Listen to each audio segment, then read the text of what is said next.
हर एक रोड को नाम हिंदू जो लड़ेगा एक आजादी के लिए उनके नाम पे धरे जाने चाहिए और सब खत्म कर दे जाए मुसलमान। देखो, पहली बात, देश में जो अत्याचारी रहा हो, अन्यायी रहा हो, जो देश को तोड़ने वाला रहा हो, मंदिरों को तोड़ने वाला रहा हो, बलात्कारी हो, ऐसे लोगों की कब्र देश में होनी ही नहीं चाहिए। और जो मुसलमान देखो यहाँ के भारत के खास यहाँ को गावत पाकिस्तान को है। तो समाजवादी पार्टी के लोग जो है हमेशा हिंदू विद्रोही रहे हैं, हिंदुओं के खिलाफ बयान देते रहे हैं।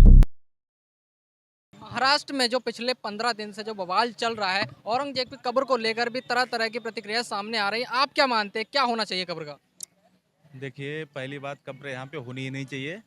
और रही बात, जो लोग इसका समर्थन कर रहे हैं, जो लोग विरोध कर रहे हैं या समर्थन कर रहे हैं, देखो वो अपने, कुछ लोग तो तथ्यों के आधार पे गलत हैं, कुछ लोग सही हैं। तो देखो, पहली बात, देश में जो अत्याचारी रहा हो, अन्यायी रहा हो, जो देश को तोड़ने वाला रहा हो, मंदिरों को तोड़ने वाला रहा हो, बलात्कारी हो, ऐसे लोगों की कब्र देश में होनी ही नहीं चाहिए।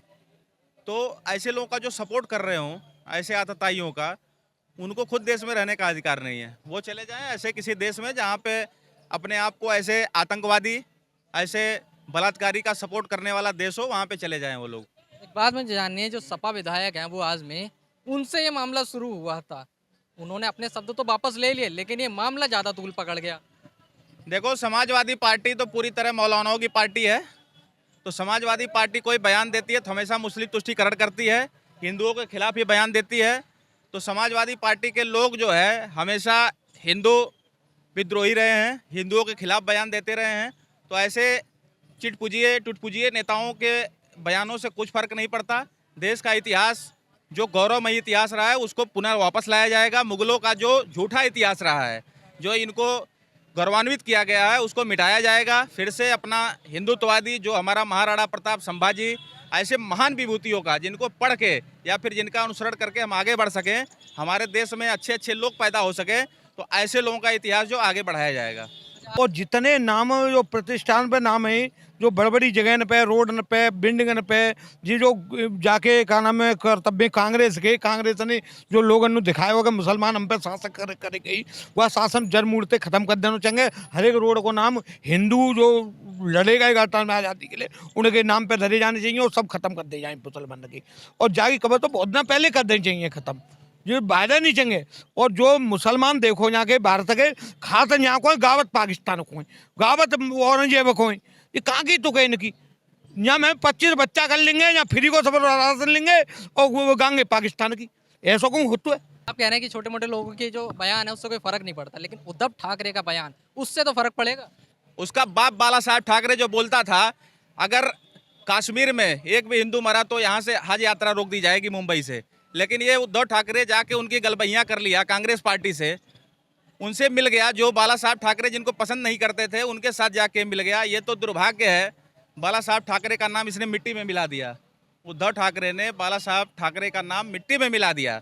ऐसे आदमी का तो मैं नाम नहीं लेना चाहता, उसको शर्म आनी चाहिए। यहाँ पहली बार कांग्रेस ने करो है कि जो और देश देखो और देश गुलाम रहे और देश तत्काल अपनी गुलामी की सबरी ध्वस्त कर देंगे आजाद उठ के। यहाँ कांग्रेस ने, नेहरू ने संभाल की और अपने हिसाब से इतिहास, एक प्रोफेसर थे इलाहाबाद के, तो उन्होंने यूँ कही मैं यहीं तो इतिहास लिखूंगा, कि नहीं यहाँ दिल्ली में आके इतिहास लिखो, तो अपनी इच्छा से इतिहास लिखाए लिखो है, नेहरू ने लिखवाए हुए। क्या देश को दुर्भाग्य रहे हो शुरू से जाए ऐसा प्रधानमंत्री मिलो कि जाको 0 वोट आए हो प्रथम प्रधानमंत्री हो जाको देश को। क्या देश को दुर्भाग्य है कि मुसलमान के लिए जाते रहते रिश्ते बना के रखे और संसाधन पर मुख्य प्रधानमंत्री के तो कि पहला अधिकार मुसलमानों को हो जाती है। इस पर क्या दुर्भाग्य है? तो ठाकरे का कहना है कि नागपुर में जो हिंसा हुई है वहाँ आरएसएस का मुख्यालय है। किसी ने पूछा सवाल कि किसका हाथ है, उनका कहना है कि आरएसएस का मुख्यालय है। तो मुझसे क्या पूछ रहे हैं आप बताओ, पूरे दुनिया में, सीरिया में, इराक में, ईरान में बम विस्फोट हो रहा है, सारी चीज़ें हो रही, वहाँ भारतीय जनता पार्टी आरएसएस नहीं है ना। तो वहाँ पे इराक में क्यों गलत हो रहा है, ईरान में क्यों हो रहा है, पाकिस्तान में क्यों हो रहा है, अफगानिस्तान में, वहाँ तो भाजपा और आरएसएस नहीं है ना। तो ये जो लोग जिहादी मानसिकता के लोग हैं, पूरी दुनिया को बर्बाद करके रख दिए हैं, वो भारत में भी पनप चुके हैं। ये तो सौभाग्य मनाओ कि भारतीय जनता पार्टी की यहाँ पे सरकार है, नहीं तो टोपियाँ पहने हुए नजर आते हैं आप। बाकी राज्यों में फिर क्या हाल है? धीरे धीरे सारे चीज़ों का, जहाँ पे कांग्रेस पार्टी की सरकार है वहाँ पे आप देखो हिंदू मंदिरों का क्या हाल है, वहाँ पे हिंदुओं का क्या हाल है, हिंदू बहन बेटियों का क्या हाल है। धीरे धीरे लोग धर्म परिवर्तन करते जा रहे हैं और सुरक्षा की भावना लोगों में फैल रही है। भारतीय जनता पार्टी एकमात्र विकल्प है जो हिंदुत्व और देश की रक्षा कर सकती है, देश का विकास कर सकती है। टैक्स दे तो 2 बच्चा बा 25 बच्चा बा फ्री खा रहे हो, हर चीज की सुविधा ले रहा हो तू का, और टैक्स दे रहा हो 2 बच्चा पाओ 1 बच्चा पाओ, दिन रात मेहनत कर रहा हो तू का, वहाँ को लाभ फ्री को रोंगे को नहीं ले पाकिस्तान के लिए। मुसलमान देखो ये 2099 चुनाव में ये बात आई कि यहाँ पे कोई मौलवी था, उसने अनाउंस कर दिया था अटल बिहारी वाजपेयी के पक्ष में। तो हम जब बहुत छोटे ही मतलब कार्यकर्ता है भाजपा में, छोटे ही तो हम तो जब आवती तो हमारे जो यहाँ पे पर्यवेक्षक बने गए वो समझा रहे कि हिंदू मुसलमान ने क्षेत्र में जाके यूँ बताओ कि भाई तुम्हारे माते दिल्ली थे जामा मस्जिद थे वो ऐलान कर दो कि बीजेपी समर्थन दे रही।